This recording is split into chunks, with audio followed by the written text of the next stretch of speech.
Sir Papa Dudut. Good day po sa inyo at sa mga kabarangay natin na katulad kong masugid na taga-subaybay ng Barangay Love Stories. Alam nyo ba na yung programa ninyo, ang sinasahog namin sa paranghalian kasi hindi talaga kompleto ang araw namin kung hindi kami nakikinig sa Barangay LS. Kaya nga nagkatuksuhan ang mga kasamahan ko sa TODA na kapwa ko tricycle driver na ipadala ko raw sa inyo ang istorya ng buhay ko. Dahil gusto nilang mapakinggan ito. Sa totoo lang ay ayoko sana kasi nahihiya ako pero naisip ko na wala namang sa ating perpekto. At sa kasalukuyan ay nagbabagong buhay naman ako. Pero bago tayo dumako sa parte na yon ng kwento ko ay tawagin nyo na lamang po ako sa pangalang Tonyo. 31 years old at taga Tondo, Manila. Isa akong tricycle driver at minana ko pa sa lolo ko ang trabahong ito. Kasi hindi naman ako nakapagtapos ng pag-aaral. Ako ang huminto at nagsabi sa mga magulang ko na gusto ko na lamang magtrabaho. Hindi kasi ako magaling sa klase namin kaya hanggang second year high school lamang ang kinaya ko. Inisip ko na lamang na hindi para sa akin ang pag-aaral. At masaya naman ako sa desisyon kong yon, lalo na nung mas napansin ako sa barangay namin dahil sa gandang lalaki ko. Hindi naman sa pagbubuhat ng sariling bangko pero gwapo talaga ako, Papa Dudut. Artistahin din daw ako at malakas ang appeal. Kaya maraming umaaligid-aligid sa akin na babae at binabae. Patuloy sila sa pagligid sa akin kahit alam nilang nagsasama na kami ni Neneng sa bahay. Kasama ang aming anak ng mga panahong yon, Papa Dudut.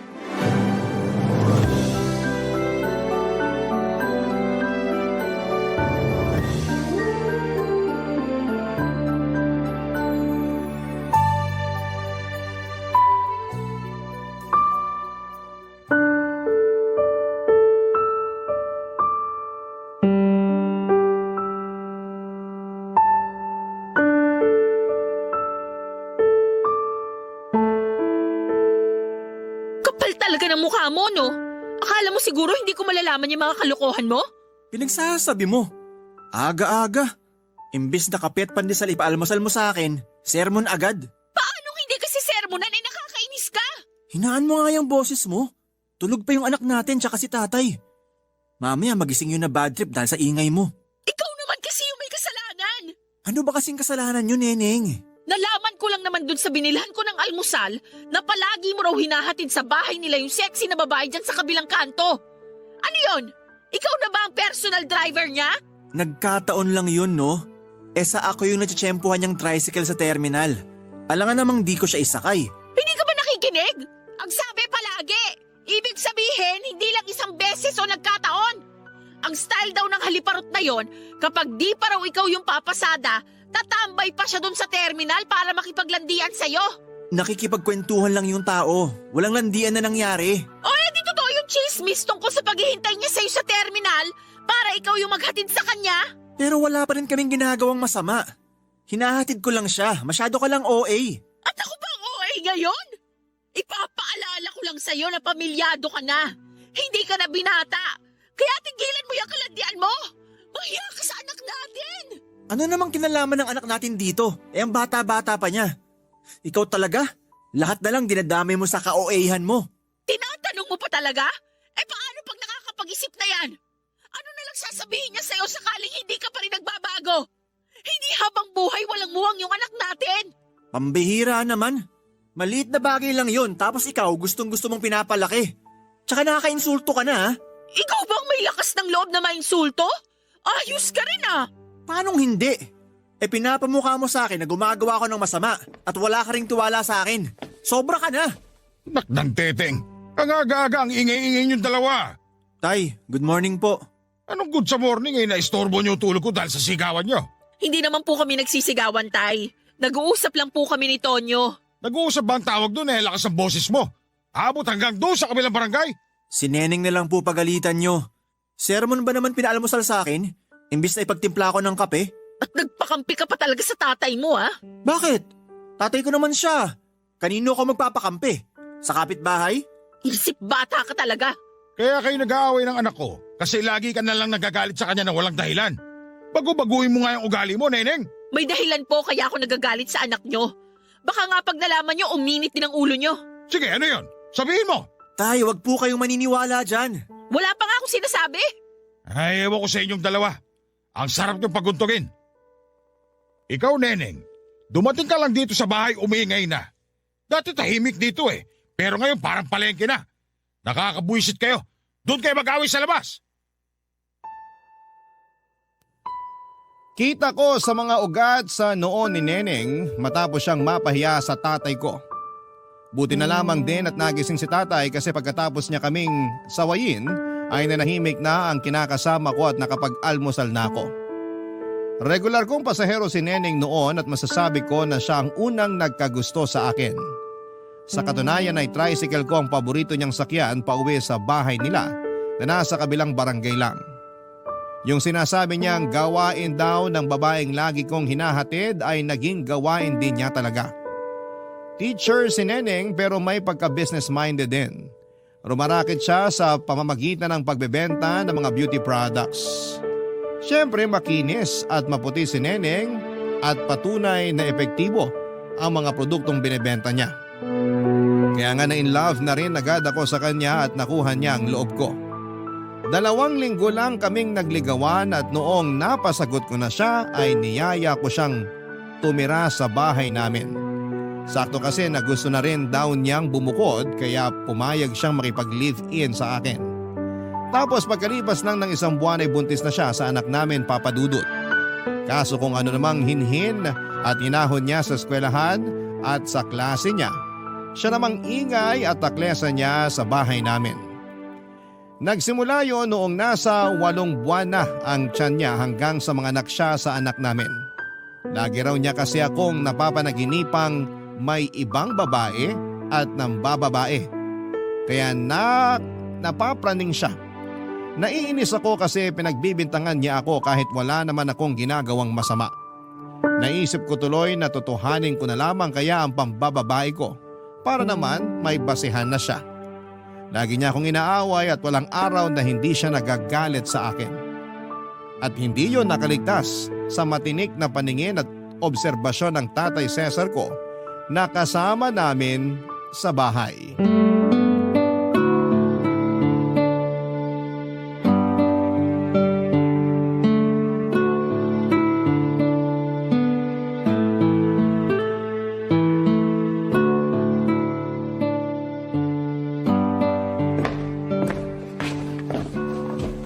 Nak, wala yata si Neneng. Nasa kanila po eh. Kakahatid ko nga lang. May sakit kasi kapatid niya kaya pinuntahan niya. Kasama anak niyo? Opo, para raw makabisita naman sa kanila yung anak namin. Eh buti na yun para kahit papano, tumahimik naman tong bahay natin. Ang ingay kasi nung kinakasama mo, ang lakas ng boses pag nagsasalita, kaya nakakaaburido. Pasensya na po kayo, Tay. Kung pati kayo naiistorbo na sa away namin ni Neneng. Sinasaway ko naman po siya na hinaan boses niya. Kasi pwede naman niya akong kausapin ng mahinahon, kaya lang, ewan ko ba sa kanya? Ginagamit pagiging teacher niya sa akin. Ano naman kinalaman nun sa inyong dalawa? Sa klase niya lang siya dapat masunod. Pero pagdating sa pamamahay natin, ikaw dapat ang batas. Yun nga yung gusto kong ipamukha sa kanya. Kaso lagi niyang sinasabi mas malaki kinikita niya kaysa sa akin, na hamak na tricycle driver lang. Kasalanan mo rin naman kasi. Kung nag-aral ka, edi sana sa opisina ka nagtatrabaho at hindi ka namamasada. Mahal ko naman po trabaho ko, tsaka ayoko nga sa opisina. Di ako bagay dun, no? Kontento na ako sa pamamasada. Mas marami akong magagandang chicks na naihahatid. Kaya laging mainit ulo sa ni Neneng. Napakababaero mo. Wala naman po akong babae, Tay. Imagination lang yun ni Neneng. Tsaka masisisi niyo ba ako? Eh, gwapo tong anak niyo. Sa bagay, kanino pa ba kayo magmamana ng kuya mo? Eh di sa akin lang din. Hirap talaga pag nasalahin natin yung pagiging magandang lalaki. Oo nga po. Masyadong habulin at lapitin ng mga chicks. Pero nak, mabalik tayo sa pagbubunga nga sa'yo ni Neneng. Aba, huwag ka magpatalo sa kanya. Tandaan mo na ikaw ang lalaki, kaya ikaw dapat ang masunod sa inyong dalawa. Hindi naman po ako nagpapatalo. Minsan nananahimik na lang ako kasi kapag nagsalita pa ako, lalong mas marami sasabihin ni Neneng. Bakit kasi sa dinami-rami ng babae sa kanya ka pa nagkaanak? Ayan tuloy, wala ka ng kawala kasi may panganay na kayo. Mahal ko naman po siya. Pero minsan nakakasawa na. Kaya di ko mapigilan sarili ko na tumingin sa ibang babae. Kasi iniisip ko na baka sila mas maayos kasama, hindi taklesa, inaasikaso mga asawa nila, mabait at maalaga. Basta. Alam mo naman na yung golden rule natin dyan, di ba? Opo, Tay. Okay lang tumingin sa iba, basta wag aanakan. Tandang-tanda ko po yan. Ang talino mo talaga pagdating sa bagay na yan. Siyempre, Tay. Kanino pa ba ako magmamana? Eh di sa inyo. Naku, patunayan mo na sa akin ka nga nagmana. Kasi ako, hindi talaga ako nagpapatalo sa babae. Kaya huwag ka rin magpapatalo dyan kay Neneng. Ipamukha mo sa kanya na ikaw pa rin ang padre de pamilya. Ano ba't naging lalaki ka kung lalamya-lamya ka? Opo, Tay. Salamat po sa pagpapalakas ng loob ko. Siyempre, anak kita eh. Ayoko nakikita kang malungkot at ayoko rin inaapi ka ng kahit sino. Lalong-lalo na nung nanay nung anak mo. Gumaan ang loob ko at mas nadagdagan ng kumpiyansa sa sarili pagkatapos ng pag-uusap namin yon ni tatay. Kung hindi nyo kasi na itatanong ay 4 kaming magkakapatid na lalaki sa pamilya at ako ang bunso. Natural ay ako rin ang paborito nila ni nanay na noon ay nagtatrabaho pa sa abroad. Sa katunayan ay magkasama sila doon ni tatay na nag-aalaga ng mga matandang may sakit. Pero kauwi lang ni tatay sa bahay dahil retirado na siya. Dinapuan kasi siya doon ng sakit dahilan para mabilis nang manghina ang katawan niya. Doon na sila nagdesisyon na pabalikin na lamang dito sa Pilipinas si tatay. May sarili na rin namang pamilya ang mga kuya ko at ako na lamang ang binubuhay ng mga magulang namin, Papa Dudut. Sa isip ko, tama si tatay sa mga sinabi niya at sa pagpapaalala niya ng golden rule ng pamilya namin. Kahit na may tinapos si Neneng at sabihin niyang teacher siya, ako pa rin ang padre de pamilya, kaya wala siyang karapatang kaya kayanin ako. Hindi dapat ako ang pumapayag na dinidiktahan lang ng isang babae dahil lalaki ako. At yun ang paniniwala ng tatay ko at doon niya kami pinalaki ng mga kuya ko. Kaya nga dapat alamin ni Neneng ang lugar niya sa pamamahay namin. Dahil ako pa rin ang masusunod sa aming dalawa, Papa Dudut. Barangay Love Stories. Barangay Love Stories. Papa Dudut, ano nga bang magagawa ko kung pinagpala akong lalaki na pinagkalooban ng kagwapuhan? Wala. Kaya hindi ko masisisi ang mga babae kung mapa-second look sa akin at magustuhan nila ako kahit na meron na silang karelasyon at kinakasama.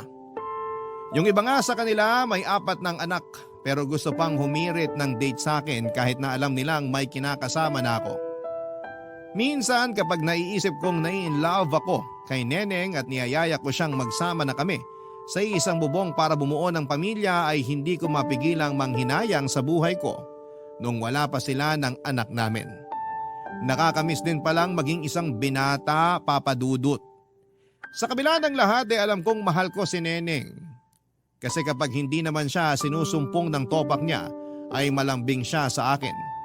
Inaasikaso niya akong ipinagluluto, pinaglalaba kahit na pagod siya sa trabaho at may ginagawa pang lesson plan.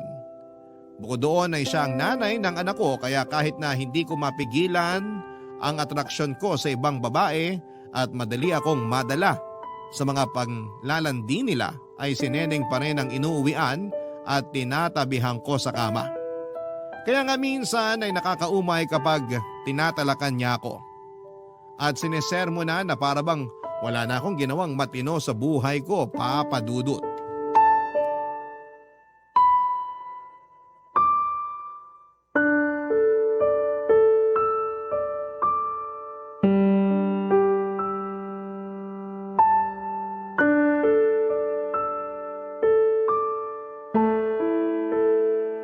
Tulog na ba anak natin? Oo, kakatulog lang kanina. Kaya huwag ka maingay dyan, baka magising. Ikaw magpapatulog ulit pag nagising siya. Ano ba yan? Akala ko pa naman makakaskor na ako. Score mo mukha mo, manahimik ka nga dyan. Neneng naman, sige na. Kahit kiss lang. Ayoko, wala ako sa mood. Pagod ako, Tonyo. Lagi ka na lang pagod, di mo na ako pinagbibigyan. Nakakatampo ka na. Ikaw pa may ganang magtampo? Kilala kita. Yang kiss mo lang na yan, isang malaking pain yan. Pag ikaw ang kausap, walang kiss lang ang magaganap. Ayaw mo nun? Sundan na natin anak natin. Ayoko! Buwang ka ba? Ang hirap na nga ng buhay, mag-iisang anak ka pa? Nasa puson talaga yung utak mo no? Saka ang lakas ng loob mo na sundan pa ng isa yung anak mo? Hindi mo pa nga ako pinapakasalan? Ano namang kinalaman nun? Siyempre, gusto ko ring matawag na misis, no? Saka ayaw mo ba nun? Magiging legal na yung pagsasama natin kasi mababasbasan na ng Diyos. Ano namang kaibahan nun sa pagsasama natin ngayon? Kahit walang basbas ng Diyos, para na rin tayong mag-asawa. May anak na nga tayo eh. Di mo kasi naiintindihan. Babae ako. At may pangarap din akong maikasal. Pero di ba magastos yun? Pwede naman nating pag-ipunan. Kaso baka matagalan pa rin kasi nga baka magmahal na rin yung mga bilihin. Hindi pa rin sapat yung maiipon natin pag nagkataon. Kung ganun, pwede naman kahit na civil wedding lang tapos close friends at relatives lang natin ang invited. Ayos na yon. Gagastos pa rin tayo sa reception kasi imposible namang hindi invited yung mga relatives natin. Kaya nga pipiliin lang natin yung iimbitahin. Hindi ka ba nakikinig? Pwede ba naman yun? Paano kung may magtampo sa kanila? Bakit ka ba ganyan mag-isip? Nangyari kasi yan dun sa kasamaan ko sa Toda. Nagpakasal. Ganyan din, civil wedding. Tapos konti lang inibitahan sa reception. Tapos kinabukasan, chinismis na sila ng mga kamag-anak nila na di nila inimbitahan. Sabi maramot daw sila, gahaman, makasarili, at kung ano-ano pa. Kaya ayun, nag-iiyak yung napangasawa niya kasi nakonsume. Sobra naman yung mga kamag-anak na nagkalat ng chismis. Akala mo hindi pamilya? Sana pinabarangay nila kasi paninirang puri yon. Ayaw na rin nila lumaki yung gulo. Nawala rin naman kinatagalan. Pero may lamat na yung relasyon nila sa mga kamag-anak na yon. Feeling ko matagal nang may lamat yung relasyon nila. Paano mo naman nasabi? Kaya nga hindi sila inimbita. Ikaw ba naman yung may ganyang klase ka ng kamag-anak, iimbitahin mo pa sa kasal mo? Ako kasi hindi na. At kung sakaling ipagkalat niyang madamot ako o makasarili, ipapabarangay ko talaga sila para may kalagyan ng mga yan. Sinasabi mo lang yan kasi hindi pa sa'yo nangyayari.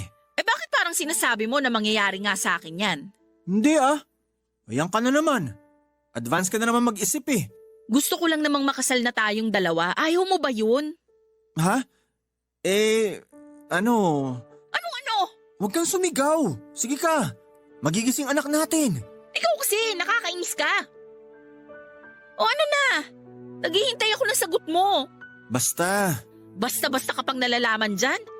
Ayusin mo kasi kung paano ko sumagot. Mabuti pa matulog na tayo. May pasok ka pa bukas, di ba? Matulog ka mag-isa mo. Sige. Bahala ka dyan.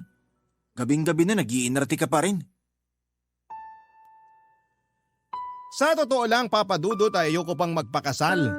Wala pa yun sa plano ko kasi ayoko pang matali kay Neneng. Mahal ko siya, oo, pero alanganin ako sa gusto niyang mangyari dahil pagkasal na kami ay mas magkakaroon na siya ng karapatan sa akin at mas mahahawakan na niya ako sa liig. Ako pa naman yung tao na ayaw na kinokontrol kasi nawawalan ako ng gana kahit na mahal ko pa siya.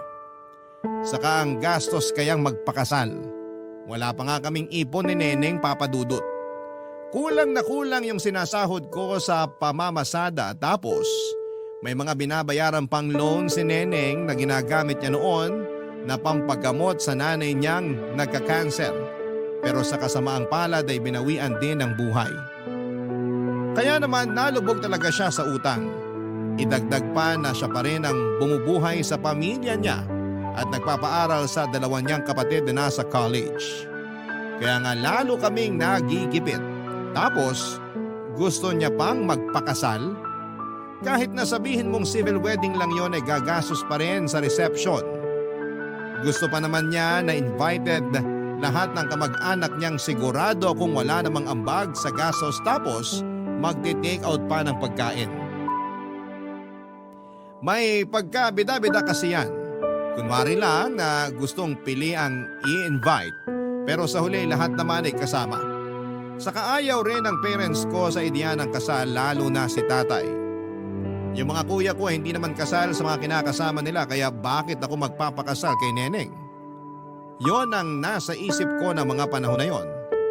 At habang mas lalong pinipilit ni Neneng na magpakasal na kami, unti-unti naman akong nawawala ng amor sa kanya at mas pinagtutuunan ko na lamang ng pansin ang pambababae Papa Dudut.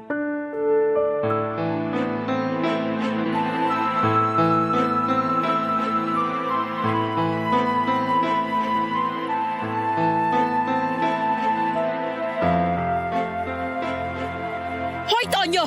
Akala mo siguro habang buhay mo maitatago sa akin yung relasyon nyo ng babae mo, no? Para sabihin ko sa'yo, bobo ka magtago! Alam ko na lahat! Ha? Sino nagsabi sa'yo? Eh di sino pa ba? Di yung mga chismosa sa paligid na nakakakita tuwing hinahatid sundo mo yung babae mo? Ay, kahit kailan talaga pahamak sila. At sila pa talaga yung sinisisi mo? Eh ikaw tong gumagawa ng kalokohan? Kapal na mukha mo? Habang nagtatrabaho ako, wala kang inatupag kundi lumande. Para sa kaalaman mo, nagtatrabaho lang din ako. Masyado ka lang malisyosa, kaya lahat na lang ng bagay binibigyan mo ng kulay. Huwag mo akong paratangan ng kung ano-ano. Sa ating dalawa, ikaw ang may ginagawang kahayupan. Hindi ka na nahiya. At anong dapat kong ikahiya? Sige nga. Tinatanong mo pa talaga? Marami. Alam mong may kinakasama ka na at may anak na tayong dalawa. Tapos dikit ka pa rin ang dikit dun sa babaeng yon. Kahit na sabihin mong siya tong lumalapit sa'yo, sana ikaw na mismo yung kusang umiiwas. Kaso gusto mo rin na nilalandi ka niya, kaya hinahayaan mo siya. Wala nga kaming ginagawang masama, Neneng. Magkaibigan lang kami ni Krisha. Magkaibigan? Bobo ba ang tingin mo sa akin, Tonyo? Hindi yan ang kwento na narinig ko tungkol sa'yo. Hirap sa'yo, mas nagpapaniwala ka pa sa mga sabi-sabi kaysa sa akin na kinakasama mo. Wala ka talagang tiwala sa akin eh. Noon meron, pero ngayon wala na. Ubus na. Eh di wala na rin palang kwento na magsama tayo kasi wala ka na rin namang tiwala sa akin.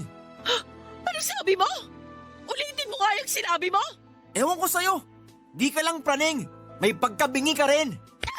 Aray ko, Kapal Neneng. naman ang mukha mo, Tigilan mo sabihan yan. ako Huwag ng mo ganyan. hampasin. Lintik ka. Paano hindi ka hahampasin? Eh sumusobra ka na.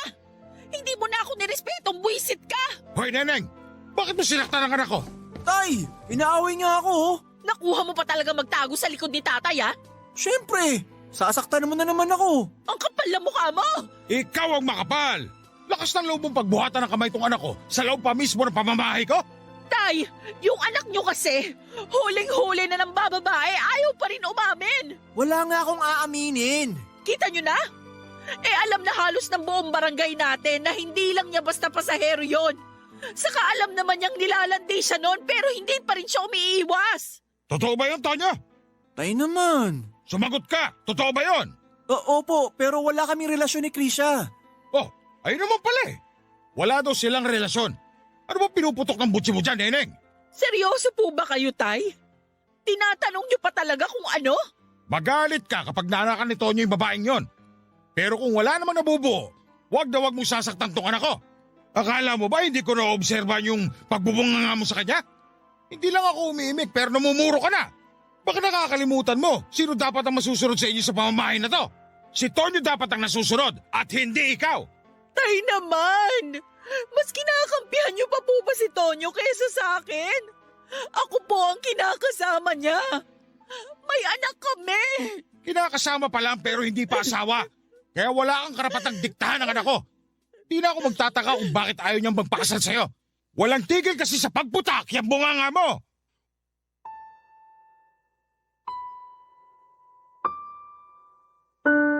Papa Dudut, sabihin nyo na ang isip bata ko pero masaya ako na napagsabihan siya ng tatay ko.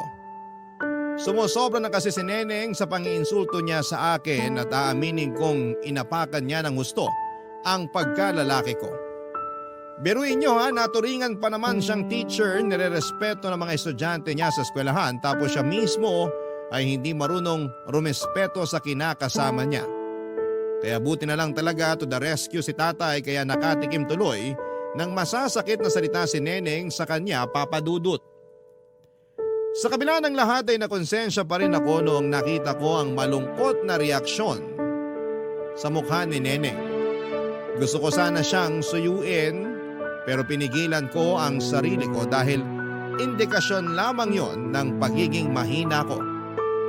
Bukod doon, baka isipin ni Neneng na kinakampihan ko siya at ipilit na naman niya ang pagpapakasal namin. Papa Dudut. Barangay Love Stories. Barangay Love Stories. Napansin kong nanlamig sa akin si Neneng pagkatapos ng away naming yon, kung saan ay nakasagutan niya si tatay. Pero imbes na mag-alala, hinayaan ko lamang siya sa pag-iinarte niya. Alam kong maarte ang mga babae pero lilipas din naman yon at magkakabati rin kami. Hindi nga ako nagkamali dahil pagkaraan ng ilang araw, parang normal na ulit ang turingan naming dalawa ng kinakasama ko. Pero syempre hindi pa rin nawala yung pagiging taklesa at selosa niya, Papa Dudut. Doon ako na-depress at napaisip sa mga desisyon ko sa buhay. Pinagsisihan ko kung bakit nagkagusto ko kay Neneng nang ma-realize ko na hindi pa pala ako readyng bumuo ng pamilya kasama siya. Mahal ko sila ng anak ko pero ayoko pang magpatali sa kanya. Kaya nga naisip ko na ano kayang pwedeng mangyari sakaling may nakilala kong iba. Dumating ako sa puntong yun din dahil wala lang. Hindi dahil wala lang. Meron akong dahilan. Bagay na napag-uusapan namin ng tatay ko nung minsang kinumpronta niya ako.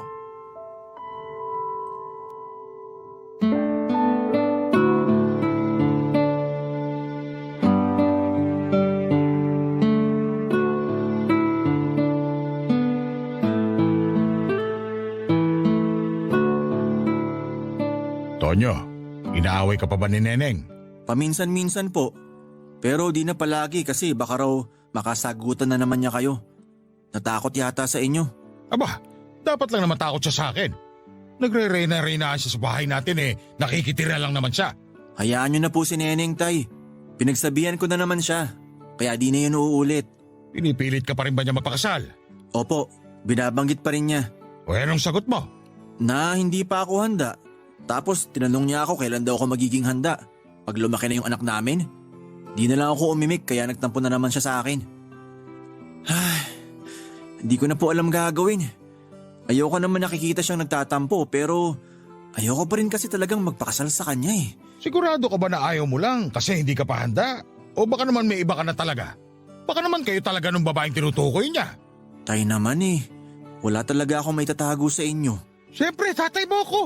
Kaya sabihin mo na, may relasyon na kayo, no? Opo. Sinasabi ko na nga ba Hindi totoong hindi ka pa handa magpakasal kay Neneng. Hindi mo lang talaga siya mahal. Mahal ko naman po si Neneng pero nawala na lang yun sa dalas ng pag-aaway namin. Alam mo, tayo mga lalaki, pag mahal natin yung babae, ura-uradang pakakasalan natin yan. Kaya duda ako sa'yo nung sinabi mong mahal mo naman si Neneng. Ayaw nyo rin namang makasal ako kay Neneng, di ba? Oo, kasi nararamdaman ko na kokontrolin lang niya buhay mo. Baka pagkatapos ng kasal, sakal na sunod na mangyari sa'yo. Pero maiba tayo. Ano bang nagustuhan mo doon sa bago mo? Maganda po, sexy, makinis, tsaka Magaling sa kama? Oo tay, ako yung sumusuko. Ibang klase. Ay, nakakaingit ka naman. Pero yung usapan natin Huwag na huwag mong bubuntisin kung ayaw mo malintikan ka. Saka ayusin mo yung pagtatago sa relasyon nyo. Kasi parang aso yung si Neneng. Ang talas ng pangamoy. Yun nga tay, ayoko na pong itago yung relasyon namin ni Krisha. Mas mahal ko na po siya kaysa kay Neneng.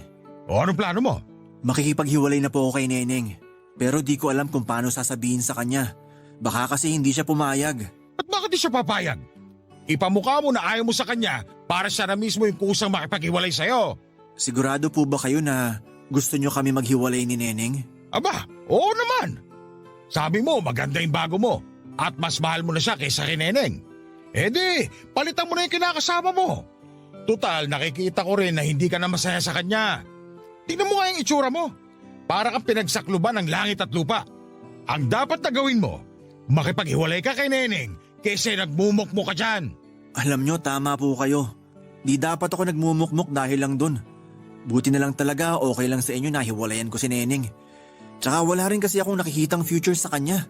Hanggang ngayon, dami pa rin niyang utang na binabayaran. Si Krisha mayaman to, tay. Daming pera. Pinuutang pa nga akong pampapogi ng tricycle ko. Nako, kung ako sa'yo, hindi ko na pakakawalan yung bago mo. Mayaman pala yan Jackpot ka na dyan, Tonyo! Tama naman si tatay na mas mayaman si Krisha. Manager kasi siya sa opisinang pinagtatrabahuhan niya. Hindi tulad ni Neneng na maraming utang at may responsibilidad pa rin sa kanyang pamilya kahit na may sarili na kaming pamilya. Madalas nga namin yung pinagtatalunan kasi imbes na sa amin na lamang ng anak niya mapunta yung sweldo niya, nakikihati pa ang pamilya niya. Siyempre si Neneng pa rin naman ang masusunod kasi pera niya yon. Pinaghirapan niya yon at pinagtrabahuhan niya kaya hindi lamang ako masyadong nagsasalita. Pero deep inside ay naiinis ako kasi pag may pera ako dapat ay pera din niya. Pero kapag pera niya, kanya lang. Napaka-unfair, Papa Dudut.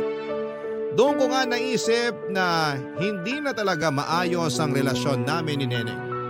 Hindi ko na rin siya nakikita sa future ko kasi meron na akong ibang babaeng nagugustuhan. At suportado yon ni tatay dahil naobserbahan niya na hindi na ako masaya sa piling ni Neneng. Alam kong maraming magagalit sa akin pero masama bang kumawala sa taong hindi mo na mahal? Alam kong hindi ko na mahal si Neneng kasi naubos na lamang yung pagmamahal na yon. At natuon na lamang sa ibang babae, Papa Dudut. Kaya nga gusto ko nang makipaghiwalay sa kanya pero alam kong hindi siya papayag. Tapos doon ako nakaisip ng paraan para siguradong si Neneng na mismo ang makipaghiwalay sa akin, Papa Dudut.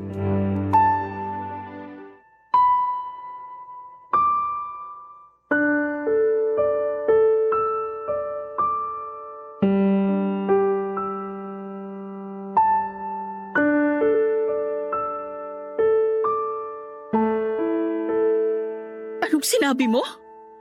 Ulitin mo nga kasi parang nabibingi ako. Sabi ko, gusto ko na makipaghiwalay sa'yo. At bakit? May nagawa ba ako para hiwalayan mo? Wala. Pero hindi na ako masaya kasama ka eh. Ayoko na. Kaya palayain mo na lang ako. Wow ha? Tinanong mo ba ako kung masaya pa ako nakasama ka? Kung hindi ka na pala masaya, bakit ka pa nakikisama sa akin? Kasi mahal kita. At pamilya tayo. May anak tayo, Tonyo. Ipapaalala ko lang sa'yo ha. Hindi ko nakakalimutan yon. Pero ayoko na nga talaga, Neneng. Mahirap bang intindihin yon? Oo, hirap talaga akong intindihin. Marami kang kalokohan na pinalampas sa tiniis ko. Tapos ikaw pa tong may lakas ng loob na itapon yung pinagsamahan natin? Ay nako, paulit-ulit naman tayo eh. Hindi ba natin pwedeng ayusin to? Kasi willing naman ako magbago kung ako yung may kasalanan. Siguro naiingayan ka sa akin kaya ayaw mo na akong makasama pero wala namang iwanan no. Mahal kita, Tonyo. Hindi na kita mahal, Neneng. Kaya pwede ba? Huwag mo nang ipagsiksikan ang sarili mo sa akin. At bakit? Dahil may mahal ka ng iba? Kainis ka talaga. Sagutin mo na lang yung tanong ko. May mahal ka na bang iba? Oo! Meron na! Kaya sana masaya ka na. Sino yan? Yung kalandian mo ba yan sa terminal, ha? Oo, si Krisha nga. Kaya sana manahimik ka na dyan. Gusto mo akong manahimik? Eh di sana hindi mo kinalantari yung babaeng yon para nananahimik ako. Bakit? Hindi naman tayo kasal ah. Tsaka di mo ako pagmamayari. Wala kang karapatang diktahan ako sa dapat at hindi ko dapat gawin. Di mo pa rin ba nare-realize na kaya nawala na lang yung pagmamahal ko sa'yo dahil din sa pagiging taklesa mo? Ang ingay mo! Para kang inahing manok na putak ng putak. Tapos pilit ka pa ng pilit sa akin na magpakasal tayo. Ayoko pa nga eh. Buti na lang talaga di ako pumayag sa gusto mo. Kasi baka kung nagkataon, natali pa ako sa'yo. Ang kapal talaga ng mukha mo. Kung makapagsalita ka, akala mo ikaw pa yung lugi sa ating dalawa. Oh, ngayon isusumbat mo na naman yung natapos mo. Oo na, ikaw na yung may pinag-aralan, ako na yung wala. Pero hindi pa rin mababago nun yung kagustuhan ko na makipaghiwalay na sa'yo. Tonyo naman, ayusin natin to. Kawawa naman yung anak natin. Wala akong pakialam. Naririnig mo ba yung sarili mo? Ganyan ka na ba talaga kasama para mawalan ka ng pakialam sa anak natin? Magkakaanak na rin kami ni Krisha. At doon ako mas may pakialam. Ano ka mo? Yun yung rason kaya gusto ko na maghiwalay tayo. Bukod sa hindi na rin kita mahal. Napaka-demonyo mo, Tonyo! Napaka-walang hiya mo! Makapal na kung makapal. Pero sana irespeto mo na lang yung gusto ko. Huwag mo na rin akong piliting makisama sa'yo kasi ayoko na. Hindi na kita mahal, Neneng! Iyak nang iyak si Neneng nang malaman niyang magkakaanak na kami ni Krisha.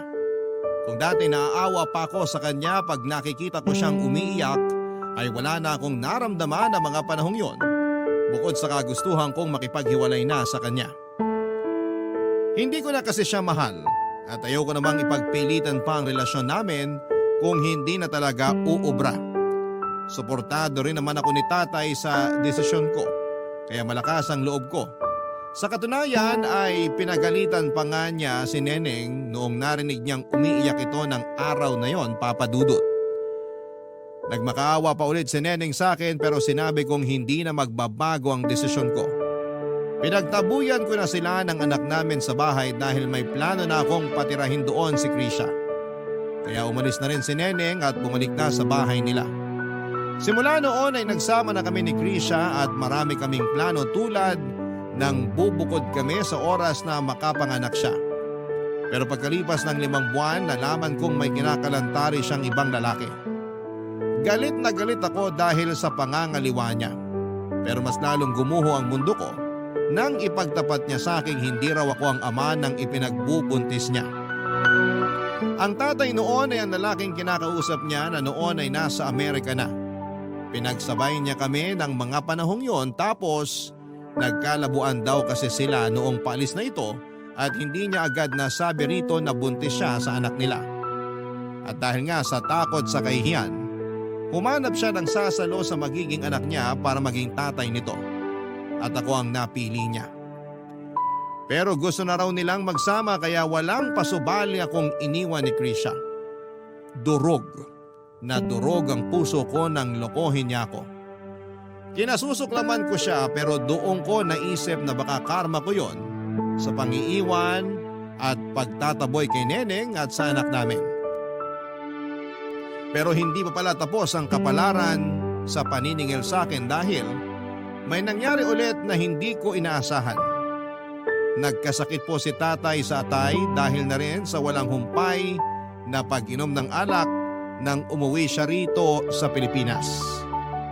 Sa kasalukuyan ay labas-pasok kami sa ospital at nagkakandakuba na si nanay sa pagtatrabaho sa ibang bansa para lamang matustusan ang gamutan ng tatay namin, Papa Dudut. Hirap na po ako at nagsisisi dahil sa mga ginawa ko. Kaya nga sinubukan kong pumunta kina Neneng para makipagbati sa kanya at humingi na rin ng tawad. Pero nabalitaan ko na nakalipat na pala sila ng mas malaking bahay na matagal na niyang kinuha at tinuhulugan para sa amin pag nakasal na kami. Noong isang beses na pinuntahan ko siya doon ay nagalit siya sa akin at pinakaladkad ako sa mga gwardya palabas ng subdivision nila. Hindi na rin niya pinakita sa akin ang anak ko dahil wala raw akong karapatang kilalaning tatay ng bata, Papa Dudut. Alam ko na maraming galit sa akin dahil sa ginawa ko pero nagbabagong buhay na naman ako. At patuloy na nagsisika para makatulong sa pagpapagamot ng tatay ko, Papa Dudut. Wala namang perpektong tao. Lahat nagkakamali kaya sana'y huwag niyo akong husgahan. Hanggang dito na lamang po ang sulat ko, Papa Dudut. Maraming salamat po sakaling mapili po ninyong i-ere ang istorya ko sa inyong programa na Barangay Love Stories. God bless po sa inyong istasyon. Ang inyong forever kapuso at kabarangay, Tonyo. Dear Papa Dudut, mapagpalang araw po sa iyo at sa lahat ng mga lagi nakatutok sa Barangay Love Stories. Tawagin niyo na lamang po ako sa pangalang Mabel. May lahi nga po ng mother side namin pero dahil kamukha ko, ang tatay ko ay hindi ito halata sa akin. Bata pa lamang ay malapit na ako sa lola ko at sa kanya ko rin naman na ang hilig ko sa arts. Hindi naman po sa pagyayabang pero talent ko po ang drawing at painting.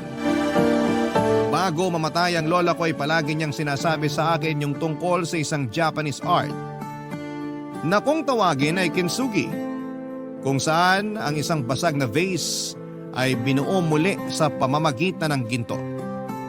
Doon ko po ibinase ang pananaw ko sa buhay, Papa Dudut. At kung bakit na i-relate ko ang buhay ko sa kintsugi ay malalaman ninyo po sa dulo ng aking kwento. Galing ako sa mahirap na pamilya, Papa Dudut. Jeepney driver ang tatay ko at si nanay naman ay nanilbihan bilang kasambahay. Pero noong palagi na siyang nagkakasakit ay huminto na siya sa pagtatrabaho.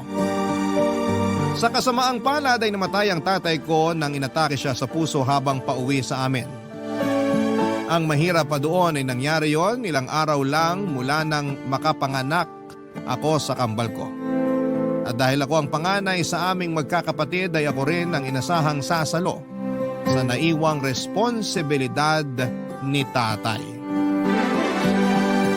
Nakapagtapos naman po ako ng nursing pero sa halip na mag-apply sa mga ospital sa Pilipinas ay mas pinili kong mag-abroad na lamang kahit na caregiver ang maging trabaho ko.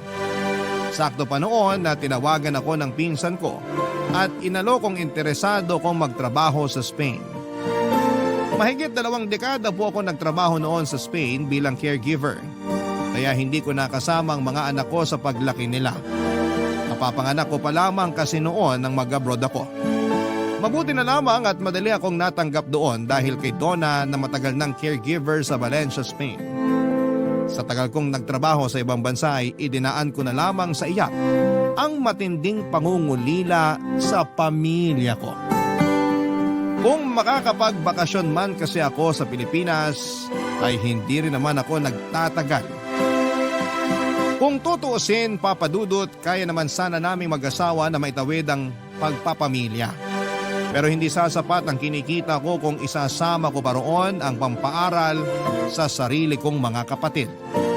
Sinabi ko na lamang sa asawa ko na gusto kong maranasan ang mga anak namin na makapag-aral sa private school.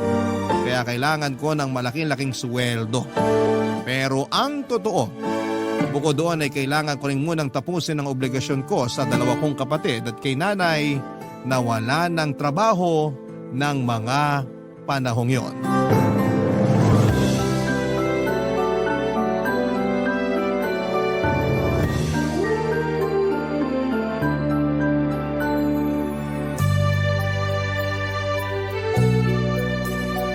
Gina, kumusta? Nakuha mo na ba yung perang ipinadala ko sa'yo? Oo ate, nakuha ko na.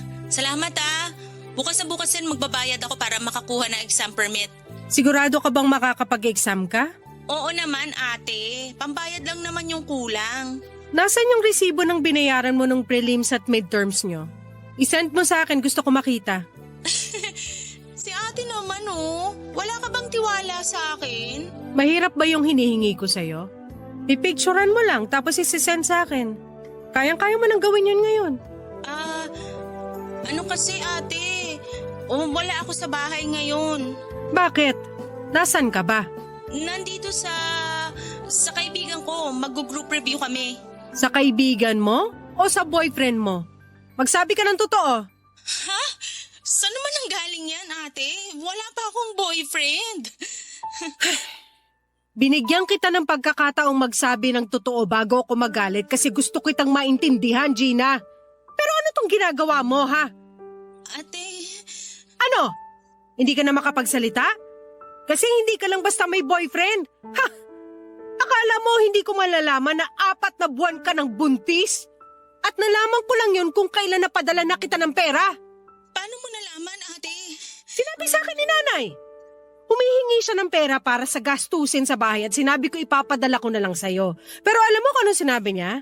Huwag ko na raw ipagkatiwala sa'yo yung pera kasi baka gamitin mo lang dyan sa pagbubuntis mo. Ginawa ni nanay yon? May usapan kami na hindi niya sasabihin. At talagang gagamitin mo pa si nanay para dyan sa kasinungalingan mo. Hoy Gina, 1 taon na lang at makakatapos ka na tapos malalaman ko na hindi ka naman pala talaga nag-e-enroll? Pinagmukha mo ba akong tanga sa mga kwento mo na pasado ka sa exam? Ate, sorry. Wala na kasi akong choice noon. Pinalayas na ako ni nanay sa bahay. Tapos, hindi rin ako pwede sa bahay ng boyfriend ko kaya nangungupahan ako ngayon. Hindi ko na problemang nalagay ka sa ganyang sitwasyon. Ginusto mo yan. Ginusto mong lumandi habang nag-aaral ka pa. Hindi ka man lang nakahintay na makatapos ka at makapagtrabaho muna. Paano mo ngayon bubuhayin yung bata pag nakapanganak ka na, ha?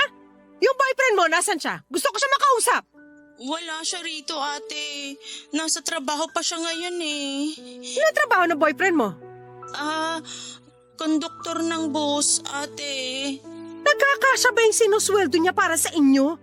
Yun na nga, ate. May pinapaaral din kasi siyang kapatid kaya hindi siya masyadong nakakapag-abot sa akin. Eh di sana hindi ka muna niya binuntis. At ikaw naman, isa ka pang hindi nag-iisip ng maayos. Hindi naman ako nagkulang sa pagpapadala sa'yo ah. Lahat ng kailangan mo sa school binibigay ko kasi gusto ko makapagtapos ka. Yun yung pangarap ni tatay para sa'yo. Huwag ka nang magalit, ate, please. Kung gusto mo, ipapalaglag ko na lang to para wala na Boba! lang. Ang bobo-bobo mo, Gina! Ang sabaw mong kausap! Mas lalo mo lang palalakihin yung problema! Hindi ko na alam ang gagawin ko, ate. Nang dahil dito sa batang dinadala ko, parang ayaw na sa akin ang lahat. Hindi ginusto ng batang yan na mabuo siya. Responsibilidad niyo siya, kaya matuto kayong panindigan yan. Aminado naman ako, Papa Dudut, na medyo na-spoil ko ang mga kapatid ko, lalo na si Gina. Dahil kilala ko siya na masipag mag-aral, lahat ng kailangan niya ay ibinibigay ko. Kahit na minsan ay malaki-laking halaga ang hinihingi niya. Pero kung spoiled sila sa akin ay mas lalo naman ang mga anak namin ni Larry.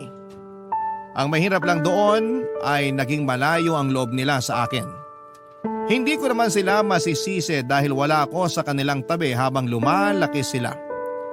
Sina nanay naman kahit mga bagay na hindi dapat hinihingi ay sa akin na rin nila inaasa. Pakiramdam ko tuloy noon ay para na lamang akong ATM sa kanila. Ni hindi man lang nila ako naisip na kumustahin. Mabuti na lamang at napunta ako sa mabigat at galanteng amo noong time na yon. Isang matandang babae na negosyante ang una kong inalagaan. At nang pumanaw ito ay 2 pa ang naalagaan ko bago ako napunta sa pag-aalaga ng isang matandang lalaki. Naputulan ito ng magkabilang binti sa isang aksidente sa mismong araw kung kailan pumanaw ang asawa nito kaya hindi na ito nakakalakad noong mga panahong yon. Papadudot kahit tinaasan ang sweldo ko parang kulang pa rin yon tuwing nagpapadala ako sa Pilipinas. Kumuha kasi ng mamahaling sasakyan ang asawa kong si Larry, pinagtalunan nga namin yon nung una dahil hindi naman namin yon kailangan. Pero iginiit niya na magagamit niya ang sasakyan sa paghahatid ng mga bata kaya hinayaan ko na lamang siya. Wala na rin naman akong magagawa noon dahil siya ang naghahawak ng perang kinikita ko. Noong mag-college na ang mga anak namin ay pumayag ako na pumasok sila sa isang pribadong university sa Batangas. Dahil sinabi ng asawa ko nakakayanin naman daw naming tustusan yon. Nakaisip kasi siyang mag-buy and sell ng mga motor. Bukod pa doon ay nag-invest sa isang networking si Larry. Malaki naman ang kinikita niya noong una pero kalaunan ay naipasarado rin yung kumpanya matapos madiskubre na iligal ito. Ang masama doon ay lahat ng ipon namin ay ginamit na ni Larry sa investment sa pagbabaka sakaling matriple ang babalik sa amin, Papa Dudut.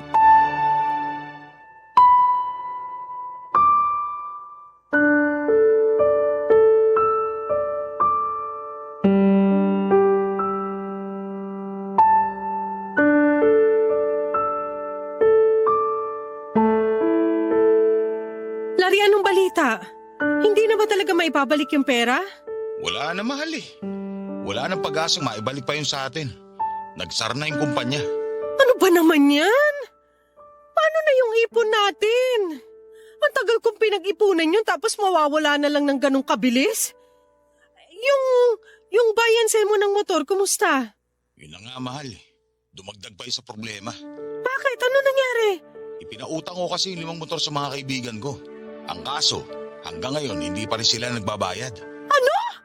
Bakit mo naman kasi sila pinautang? Mga kaibigan ko naman sila eh. Kaya nagtiwala ako. Kaso yung iba, tinakbo na talaga ako eh. O ano ngayon? Wala na tayo pera? Susweldo ko pa naman dyan, di ba? Kung kailan naman nagpaplano na akong umuwi ng Pilipinas tsaka pa to nangyari? Gustong gusto ko nang umuwi, Larry. Saka ka na umuwi. Kung pwede, mag-extend ka pa ng ilang taon dyan. Samantalahin mo na habang buhay pa yung matandang inaalagaan mo. Pero gusto ko na makita yung mga anak natin. Baka pag tumagal pa ako rito, hindi na nila ako kilala. Kailangan natin ng pera. Gagawa ko rin naman ng paraan yun, nasira akong negosyo. Ako nang bahalang kumausap sa mga anak natin. Basta magtiyaga ka lang dyan. Sa tingin mo, may magagawa pa ako? Pasensya ka na, mahal. Minalas lang talaga eh. Konting tiis pa, mababawi rin natin yun. Paano nga mababawi? Puro palpak naman yung naiisip mong negosyo. Baka mas mabuti kung maghanap ka na lang din ng trabaho. Yung permanente, para mabilis tayong makabawi. Ano naman trabaho yung papasukan ko? Sa tingin mo, makakahanap ako ng trabaho ng malaking sweldo kagaya mo? Nasa Pilipinas ako. At alam mong high school lang ang tinapos ko. Hindi mo na ba kayang dumiskarte? Kung gusto mo, bumalik ka na muna sa pamamasada ng jeep. Kahit paano makakatulong din yun sa gastusin sa bahay. Gusto mo ba talagang dumiskarte ako o gusto mo lang kaming tipirin? Hindi ko kayo titipirin! Ako nga yung nagtitipid dito para sa inyo eh! Lahat ng pera ko ay pinapadala ko sa inyo dyan sa Pilipinas! Hindi madali yung trabaho ko rito! At sana isipin nyo naman yun tuwing nagsasayang kayo ng pera! Ah, ganun, nanunumbat ka na ngayon. Sige, kung gusto mo na magtrabaho ako, sige, magtatrabaho ako. Bahala na yung mga anak natin sa sarili nila. Total, malalaki na naman sila. Kain na nila ang sarili nila. Ano ka ba naman? Hindi yun ang ibig kong sabihin.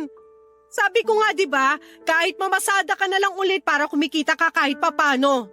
O kaya yung sasakyan natin. Parentahan mo para habang wala pa akong padala, nakakapag-abot ka pa rin sa mga bata. Makapagsalita ka naman parang wala akong kwenta rito. Baka nakakalimutan mo. May usapan tayo bago ka umalis. Sinabi mo na ako nang bahala sa mga bata at ikaw na lang yung magtatrabaho. Pero iba na yung sitwasyon ngayon. Ang laki nung nawala sa atin. Hindi na pwedeng ako na lang yung naghahanap buhay. Huwag nahihirapan ka na, di itigil mo lang yung pagsusuporta sa wala mong kwentang pamilya. Lalaki na ng mga kapatid mo pero pinapadala mo pa rin. Kailangan din nila ako. Hindi lang kayo yung pamilya ko kaya wag mo nang gawing issue yon. Tsaka mas malaki pa rin naman yung binibigay ko sa inyo ha. Kaya na magtrabaho ng mga kapatid mo, kaya pabayaan mo na sila. Ipadala mo sa akin ang buong sweldo mo nang hindi tayo magkaproblema. Papa Dudut, wala akong nagawa kundi ang iyakan ang pagkaubos ng savings namin dahil sa palpak na investment ng asawa ko. Sa tagal kong pinaghirapan ng perang yon, ay gano'n na lamang kabilis na naubos. Ang masama pa ay ni hindi man lang ako nakaramdam kahit kaunting pagsisisi mula sa kanya. Humingi siya ng pasensya pero ako pa rin naman ang nagmukhang masama. At dahil sa nangyari ay napilitan pa akong mag-extend ng ilang taon pa sa Spain sa parehong amo para muling makaipon bago ako umuwi ng Pilipinas. Pero dahil sa mga nangyari noon kahit papaano'y natuto na rin ako. Binawasan ko na ang pinapadala kong pera sa pamilya ko. Pero kahit naman binawasan ko ang pinapadala ko ay sasapat pa rin yon sa mga gastusin nila. Matapos nga ang 23 years na pagtatrabaho ko sa Spain bilang caregiver ay nagwakas na rin yon at nakauwi na ako ng Pilipinas. Ngunit pagdating ko sa amin kaliwat ka ng problema naman ang sumalubong sa akin. Ang bahay na tinitirhan ng nanay at mga kapatid ko ay naisangla na raw ng mga ito sa asawa ng pinsan ni nanay kaya doon muna sila nakitira sa amin. Yung kapatid ko namang si Gina iniwan ang kinakasama niya at ang bunso ko namang kapatid ay huminto na sa pag-aaral mula nung nabarkada. Wala ni isa sa kanila ang nagsabi sa akin ang totoong nangyayari habang patuloy ang pagpapadala ko noon sa kanila ng pera. Kaya akala ko ay may magandang patutunguhan ang lahat ng naging sakripisyo ko. Ang mga anak ko naman sa halip na ma-excite sa pagbabalik ko ay parang gusto na lamang ulit akong pabalikin sa Spain. Hindi lang po yun ang nangyari. Nasangkot pa sa paluwagan scam ang asawa ko kaya nagbayad kami ng malaking halaga sa mga biktima niya. Mabuti na lamang po at nadaan sa pag-areglo kaya hindi na lumaki pa ang problema. Ang kaso, naubos ang sweldong naiuwi ko na akala ko'y mapapaikot ko sa pagnenegosyo. Nang dahil sa pagiging mahina ni Larry pagdating sa mga negosyong pinapasok niya.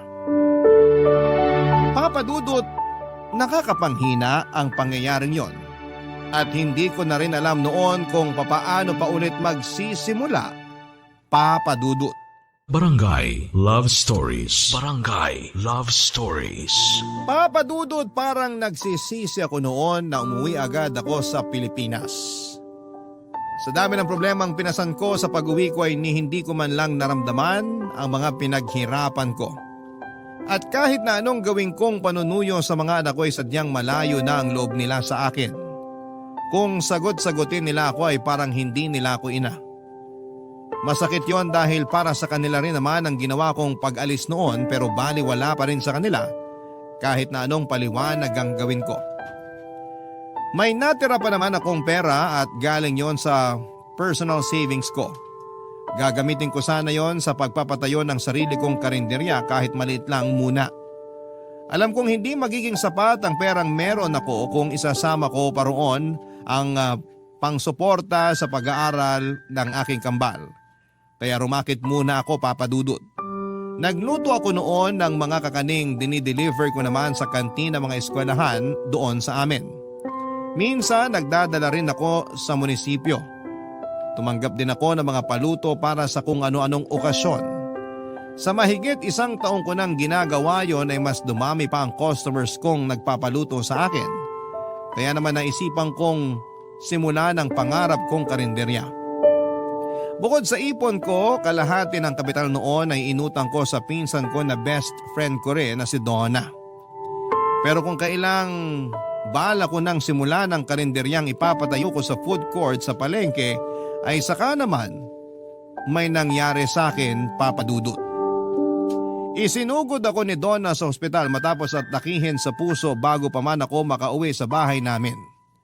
Na-confine ako ng ilang araw.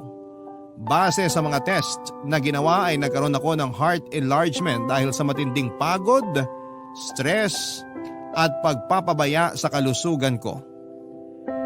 Hindi naman kalakihan ang binayaran sa ospital dahil nailapit yon ng pinsan ko sa Kapitolyo. Kaunti na lamang ang binayaran namin pero sa check-up at maintenance naman ako nahirapan.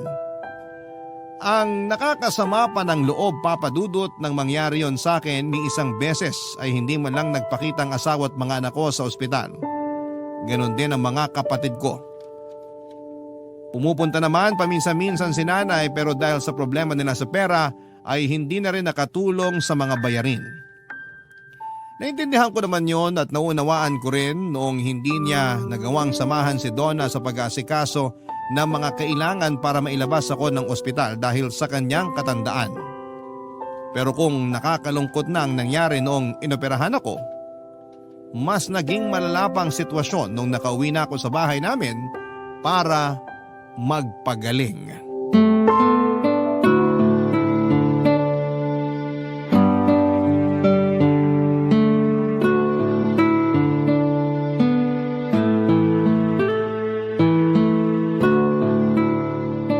Mahal, may pagkain na ba yung mga bata? Wala. Baka pwedeng ikaw na muna magluto para sa kanila.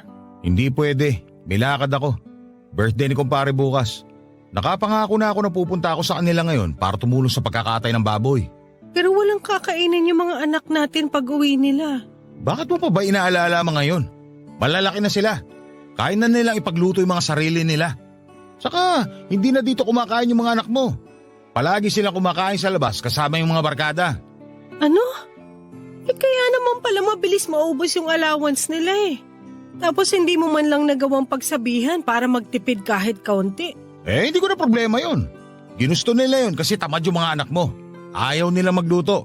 Kahit pagsasayang nga, walang marunong sa kanila. Ikaw yung naiwan sa kanila kaya sana dinisiplina mo man lang. Sana tinuruan mo ng mga gawaing bahay. Tingnan mo ngayon. Hindi maasahan. Mas marami pa yung oras nila sa barkada kaysa sa oras na nandito sila sa bahay. Masisisi mo ba sila kung lagi silang wala rito? Sino ba namang gagana umuwi kung bubungat kagad sa kanila? Yung nanay nilang pabigat. Grabe ka naman kung makapagsalita. Pasensya na ha. Hindi pa kasi ako pwede magkikikilos ngayon. Kalalabas ko lang ng ospital. Hindi ko ginustong may mangyari sa akin pero siningil na ako ng katawan ko sa sobrang pagod at stress sa pagbuhay ko sa inyong lahat. Kailan ka pa ba kasi gagaling? Wala na tayong pera. Ano ibig mo sabihin? Ang ibig kong sabihin, magpagaling ka na para makabalik ka na sa Spain. Magtrabaho ka ulit doon kahit ilang taon pa. Mas mabuti pa nga kung nandun ka eh. Ano? Hindi na ako babalik sa Spain. Dito na ako sa Pilipinas. Ayoko namang tumanda na lang ako sa pag-aalaga ng ibang tao. At ayos lang sa'yo na nakikita kami naghihirap? Naririnig mo ba yung mga sinasabi ng mga kapitbahay natin? Kala mo kung sino raw tayo noon tapos biglang bagsak na ngayon. Mas mahalaga pa ba sa'yo yung mga sinasabi nila? Tsaka pwede ka naman maghanap muna ng trabaho habang nagpapagaling ako. Sa kalagayan ko, hindi ko pa kaya magtrabaho. Mahirap nga humanap ng trabaho ngayon. Ang kulit mo naman. Hirap kasi sa'yo. Kala mo ganun lang kadali yun eh. Wala namang ibang tatanggap sa akin kundi sa construction. Bakit kaya hindi mo subukan mag-abroad? Doon ka magtrabaho. Sa Saudi o kaya sa Japan. Para maranasan mo naman yung hirap na pinagdaanan ko. Para maramdaman mo kung gaano kahirap kitain yung perang winawaldas nyo. Ngayon ka pa talaga manunumbat? Baka nakakalimutan mo, mahina ka pa. Kapag pinabayaan ka namin, mabubulok ka na lang dito sa bahay. Kaya nyo gawin sa akin yon? Bakit hindi? Wala ka ng pakinabang sa amin. Pwede ka na naming iwan kung gugustuhin namin ng mga anak mo. Napakasama mo talaga. Ganun lang ba yung silbi ko sa pamilyang to, ha? Tingin nyo sa akin, ATM na kapag wala ng laman, wala na ring silbi sa inyo? Asawa mo ako, Larry! At ina pa rin ako ng mga anak natin! Pwede ba, Mabel? Wala akong oras para dyan sa kadramahan mo. Kailangan ko nang umalis. Ikaw nang bahala magluto para sa sarili mo. Huwag mo nang intindihin yung mga anak mo. Kain na nila yung sarili nila. Iwanan mo na lang talaga ako ng ganito. Ano bang inaarte mo dyan? Pauwi na rin naman yung 4 na pabigat dito sa bahay. Magdahan-dahan ka sa pananalita mo, ha? Pamilya ko yung sinasabihan mo ng pabigat. Ano bang dapat kong itawag sa kanila? Yung nanay mo at 2 kapatid mo, bit-bit pa ng isang anak niya. Mga palamunin ko rito sa bahay. Ang kapal na mukha mo! Pera ko naman yung ginagastos ko sa kanila! Asawa mo ako, kaya pera ko na rin yon. Kung alam ko lang na ganito yung gagawin nyo sa akin, hindi na lang sana ako umalis sa Pilipinas. Para pare-pareho rin tayo naghirap at tumirik ang mga mata sa gutom.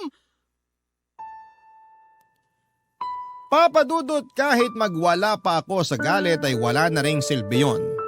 Hindi ko na rin inintindi ang kalagayan ko.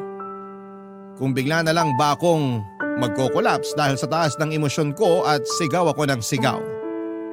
Tapos na ang mahigit 2 dekada kong pagtatrabaho sa Spain at wala na rin akong perang maibibigay sa kanila. Kung kaya ko lang sana kaagad na magkikilos at magtrabaho pagkalabas ng ospital ay ginawa ko na. Pero dahil kalalabas ko lang naman ay medyo nakakaramdam pa ako ng pagkahilo. Isa pa ay hindi rin ako pwedeng palaging nakayuko kaya kahit ibang mga gawaing bahay ay hindi ko pa rin magawa noon. Si nanay naman ay palaging wala sa bahay dahil nagtitinda siya ng gulay sa tabing kalsada. Si Gina nakahanap ng trabaho noong panahon na yon. Yung anak naman niya ay laging pumupunta sa ama nito at bihira nang umuwi sa amin. Yung bunso ko namang kapatid ay halos doon na. Tumira sa bahay ng mga kaibigan niya na pare-parehong mga tambay. Kung hindi dahil sa pinsang kong si Nona, ay hindi ko na alam kung paano ko pa makakayanan ang lahat, Papa Dudut. Siyang sumama sa akin tuwing may check-up ako.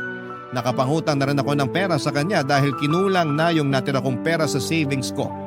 Sa maintenance ko pa lamang ay lagas na yon, Papa Dudut. Nagkatrabaho naman si Larry kalaunan. Natanggap daw siya bilang driver ng bus. Ang kaso tuwing umuuwi siya, halos hindi na niya ako pinapansin. Parang naging hangin na lamang ako sa paningin niya. Napakahirap ng sitwasyon ko noon dahil kahit ang dami kong kasama sa bahay, ni isa sa kanila ay walang may pakialam sa akin. Kahit pa mismo sarili kong ina, siguro nga ay pera lang ang silbi ko sa kanila.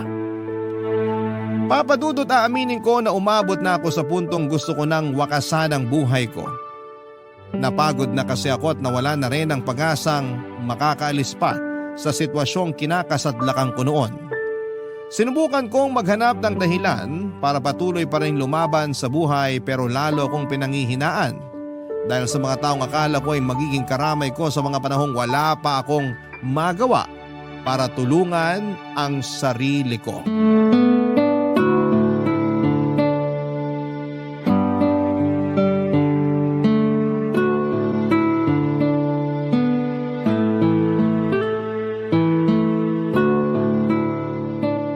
Wala pa tayong pagkain. Pambihira naman oh. Pagod na nga ako sa trabaho, tapos wala pa akong datang pagkain dito. Pasensya na, Kuya Larry. Kakauwi ko lang din eh. Nasaan ba yung nanay mo? Nandun sa bahay ng kumari niya, nakiki-birthday. Buwisit! Ang daming ang kasama dito sa bahay, wala namang maaasahan. Mas maganda kung magsilayas na lang sana kayong lahat. Dahan-dahan ka naman sa pananalita mo, Kuya. Pare-pareho tayong may trabaho rito. Kung pagod ka, ganun din ako. Kung gutom ka, gutom din ako, kaya wag ako yung sinisigawan mo. Eh sino ba sisigawan ko wala na ibang tao rito. Lahat may kanya-kanyang lakad. Mga wala namang ambag. Puti sana kung may trabaho pa yung ate mo, kaso palamunin na rin ngayon. Makasabi ka naman ng palamunin, parang walang naitulong sa atin si ate ah. Matagal na yon. Wala na sa silbi ngayon. Kita mo naman, sa halip na makapagtrabaho, gumagastos pa sa pampacheck up niya. Hindi na lang kasi malagutan ng hininga para isang gastos na lang eh. Makapagsalita ka parang hindi ka asawa ni Ate Mabela. Kapal ng mukha mo. Makapagtanggol ka naman sa ate mo, kala mo naman may malasakit ka talaga sa kanya. Samantalang hindi mo rin naman siya inaasikaso, lalo na nung kalalabas na lang ng ospital. Marami akong inaasikaso. Nag-a-apply pa lang ako ng trabaho noon. Mahirap nang makahanap ng maayos na trabaho yung ganitong edad. Mabuti nga natanggap pa ako kahit tindera lang sa grocery eh. O edi ngayon may trabaho ka na. Ikaw nang bahala sa kuryente at tubig. Ano? Teka, bakit ako lang? Sa laki ng bill natin sa kuryente, halos wala nang matitira sa sweldo ko. Eh di humanap ka ng ibang racket para madagdagan yung kinikita mo. Gayahin mo yung ate mo. Hindi na ko kontento ka na lang sa trabaho mong kakarampot yung sweldo. Wow, kakarampot na sweldo? Bakit? Milyones ba sinusweldo mo? Napakayabang mo eh, driver ka lang naman ng bus. At ikaw, tendera ka lang. Mas maliit yung sweldo mo kaya wala kang karapatang magyabang. Baka nakakalimutan mo. Nakikitira ka lang dito. Kaya kung ako sa'yo, ayusin mo yung pag-uugali mo. Baka pulutin ka sakali ngayong gabi. Bahay to ni ate, kaya may karapatan din kaming tumira dito. Kasal kami ng ate mo kaya pagmamayari ko na rin to. Pwede ko kayong palayasin kung gugustuhin ko. Huwag kang mag-alala, makaisang buwan lang ako sa trabaho ko, aalis na rin ako dito. Sayong-sayo na tong bahay nyo. Kahit lulukin mo pa ng buo para hindi kami makapasok. Isara mo na yung bibig mo, Gina. Kung hindi ka magluluto, manahimik ka. Baka hindi kita matansya. Sa mga sinabi mo, mas lalo akong hindi magluluto. Bahala ka magutom. Ah, ganun pala yung gusto mo ha? Sige, simula ngayon, hindi na kayo pwedeng makialam ng mga pinamili ko rito. Bumili kayo ng sarili niyong pagkain. Wala na bang mas ilalakas yung sigawan nyo? Kulang pa eh.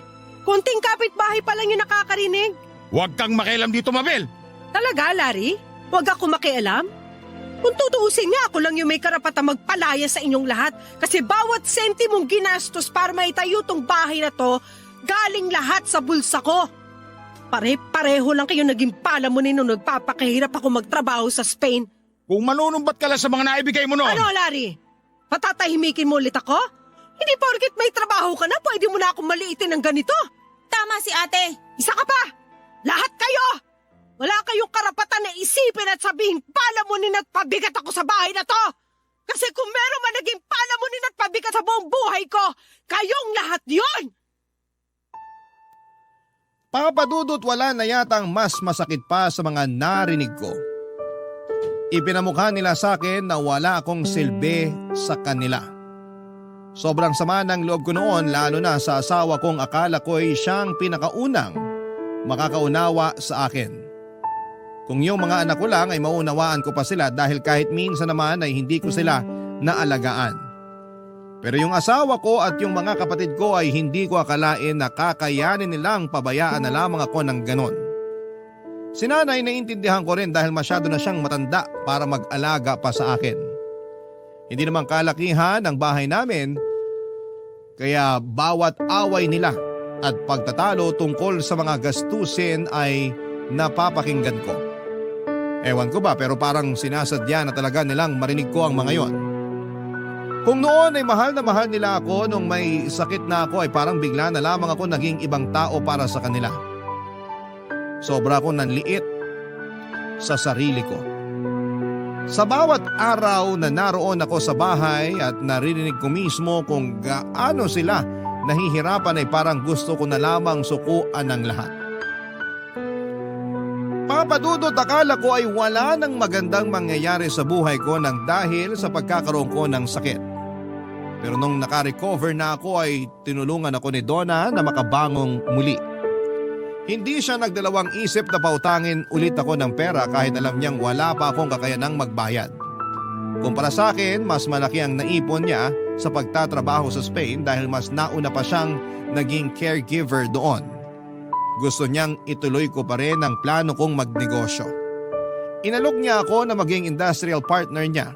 Bali ako ang magbabantay sa bagong pwesto niya sa palengke. Pumayag naman ako para may pagkaabalahan muli. Pero kapag tuluyan na akong nakarecover, saka ulit ako tatanggap ng mga paluto para makapagsimula sa pag-iipon. Ngunit bago pa man yon mangyari ay nakatanggap ako ng magandang balita mula sa anak ng dati kong amo sa Spain, Papa Dudut.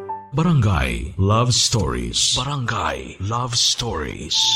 Papa Dudut, habang nagbabantay ako sa tindahan ng pinsang kong si Donna, ay nakatanggap ako ng message sa aking social media account mula sa anak ng dati kong amo sa Spain.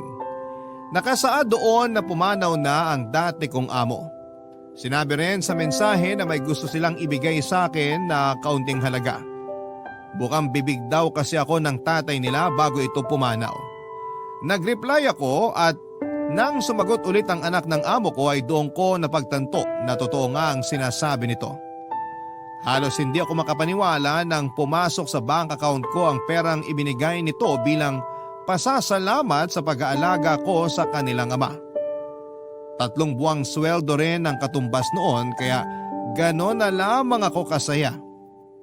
Nagpasalamat ako sa anak ng dati kong amo at nagpahatid din ng pakikiramay sa pagkawala ng kanilang ama.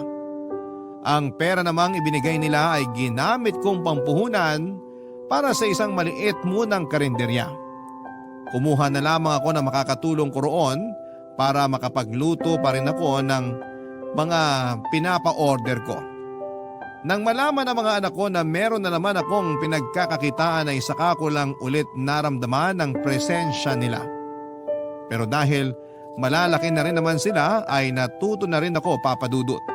Natuto na akong tiisin sila kahit na maraming beses ko nang naisip na magbigay na lamang tuwing humihingi sila ng pera. Hindi ko naman yon ginawa para pagdamutan sila, kundi para matutunan nila na hindi lahat ng bagay na gusto nila ay nakukuha lamang sa panghihingi, Papa Dudut.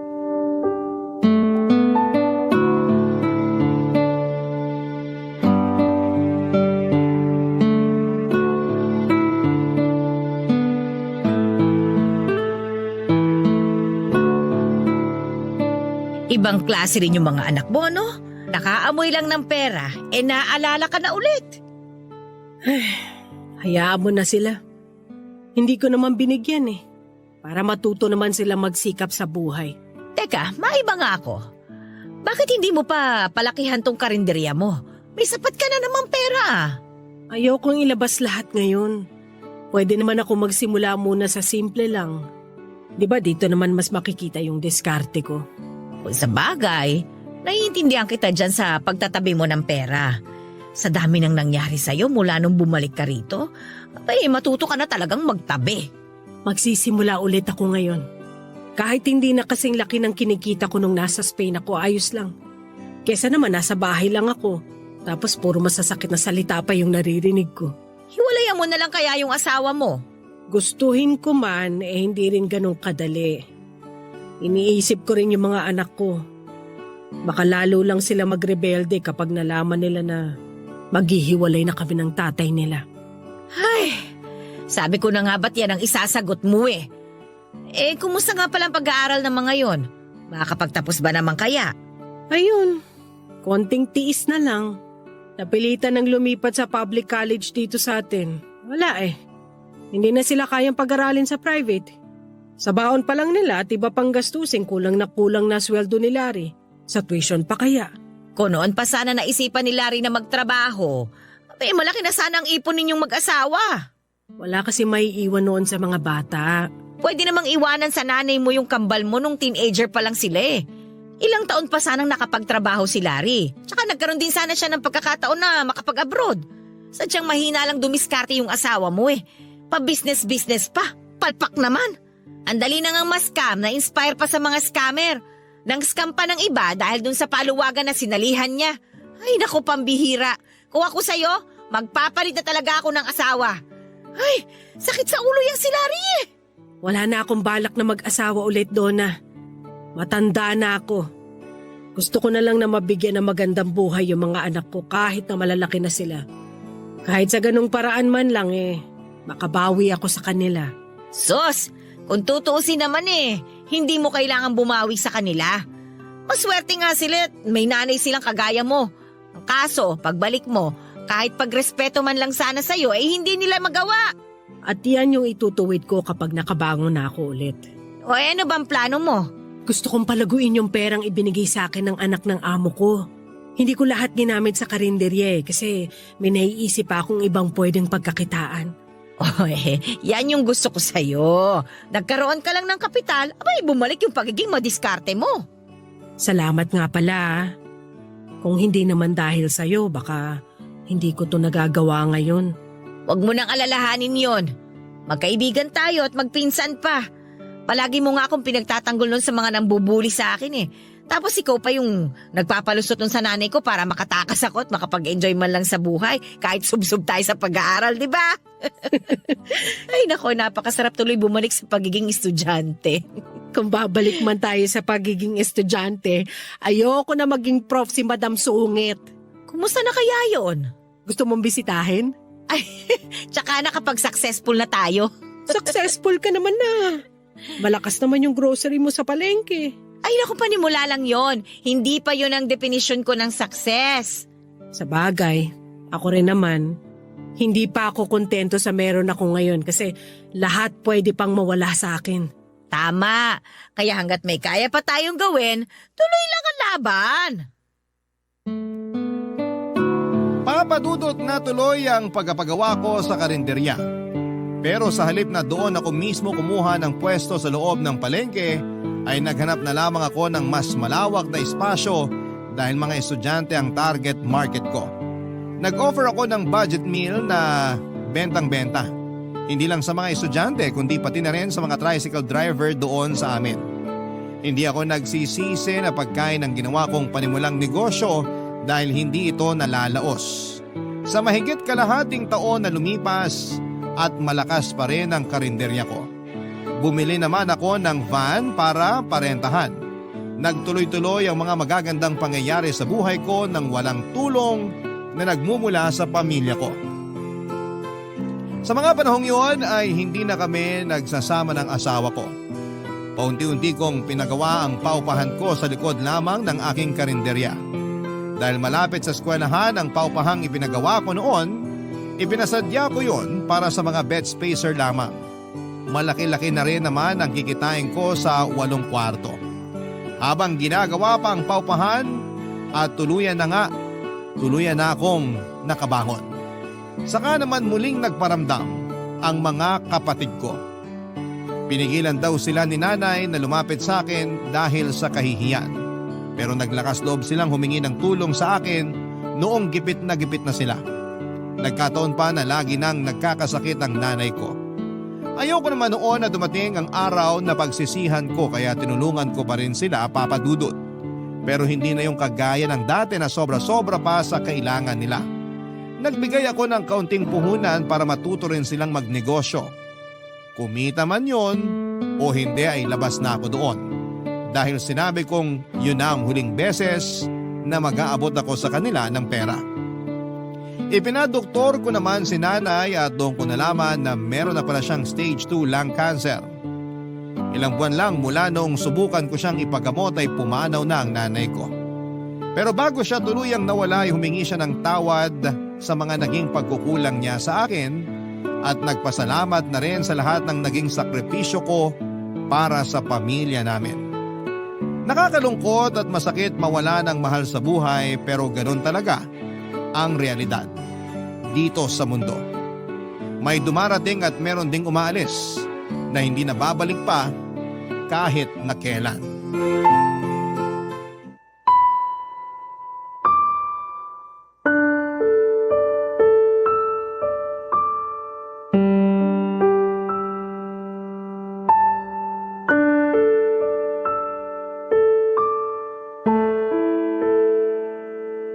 Anong ginagawa mo rito, Larry? Mahal. Huwag mo na akong tawaging mahal. Nung pinabayaan niyo ako, binura ko na sa isip ko yung salitang mahal. Alam mo kung bakit? Kasi hindi pagmamahal yung ipinakita mo sa akin nung lugmok na lugmok ako. Ipinakita mo lang kung gaano kalala yung pagiging makasarili mo, kaya yun lang ang tumatak sa akin. Pero pinagbuksan mo pa rin ako ng pinto. Ibig sabihin, may pakialam ka pa rin sa akin. Pinagbuksan kita ng pinto kasi kumatok ka. Patawarin mo na ako. Matagal na yun. Bigyan mo lang ako kahit isa pang pagkakataon. Babawi ako sa'yo. Mas mabilis ka makakabawi kung hindi na tayo magkasama. Anong ibig mong sabihin? Gusto ko na makipaghiwalay sa'yo ng tuluyan. Gusto kong gawing legal ang paghihiwalay nating dalawa. Hindi yung ganito na magkahiwalay lang tayo ng inuuwian. Mahal, hindi pwede. Paano yung mga bata? Hindi na sila mga bata. Tapos na silang mag-aral at kaya na nilang magtrabaho. Kaya siguro naman, kaya na rin nilang unawain na hindi ko na masisikmurang tawaging asawa ng isang walang kwentang lalaki. Nakakahiya. Huwag mo naman gawin sa akin to. May trabaho naman ako. Hindi na ako magiging pabigat sa'yo. E di ngayon inamin mo rin na pabigat ka. Tama lang naman na magtrabaho ka kasi kailangan mong buhayin ang sarili mo nang mag-isa. Ate, O Gina, anong ginagawa mo rito? ate pwede ba tayong mag-usap? Pwede naman. Sakto. Mag-usap tayong tatlo kasama tong si Larry. Ano bang ginagawa mo rito, Gina? Ang galing mo rin tsumempo eh. Nakita mo nag-uusap kami ni Mabel tapos ngayon ka pa sasabay. Ikaw nga dapat yung tinatanong ko kung bakit ka nandito eh. Hiwalay na kayo ni ate, di ba? Kung magtatalo kayo, umalis na kayo sa tapat ng pamamahay ko. Hahawaan niyo pa ako ng kamalasan yung dalawa. Pasensya ka na ate. Ano bang sadya mo rito? Ate, pasensya na kung ngayon ko lang to gagawin pero gusto ko lang sanang humingi ng tawad sa... Pareho naman pala kayo ng sadya eh. Sana nagsabay na kayong pumunta rito kanina para isang biyahe na lang. Ang totoo ate, nandito rin ako kasi bala ko sanang humiram ng pera. Sinasabi ko na nga ba? Ate, last na to. Hindi lang talaga nagkasya yung puhunang binigay mo sa amin. Isa na lang talaga, ate. Wala na ako may bibigay sa'yo, Gina. Masyado ko nang matanda para umasa pa sa akin. Kayang-kaya mo nang diskartehan yan kung gugustuhin mo lang. Tama si Mabel. Kaya mabuti pa, sabay na tayong umalis. Bakit ba pinangungunahan mo ko? Umalis ka na kung gusto mo. Mag-uusap pa kami ng ate ko. May importanteng lakad pa ako kaya makakaalis na kayo. Pero ate... Umalis na tayo rito, Gina. Huwag mo nang galitin pa yung ate mo. Ate, sige na naman oh. Huwag naman masyadong matigas yung puso mo. Kapatid mo pa rin ako. Ayoko makapagbitaw ng masasakit na salita. Sapat na yung tinanggihan kita sa hinihingi mo, kaya mas maganda kung umuwi ka na lang. Marami pang pwedeng pagkakitaan.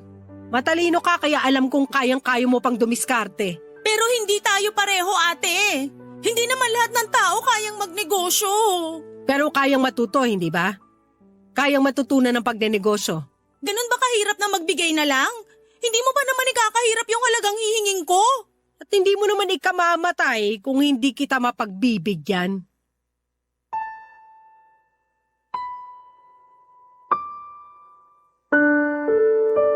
Papadudot, tinuloy ko ang pakikipaghiwalay kay Larry at hindi ko yon inilihim sa mga anak namin at sa mga malalapit niyang kamag-anak.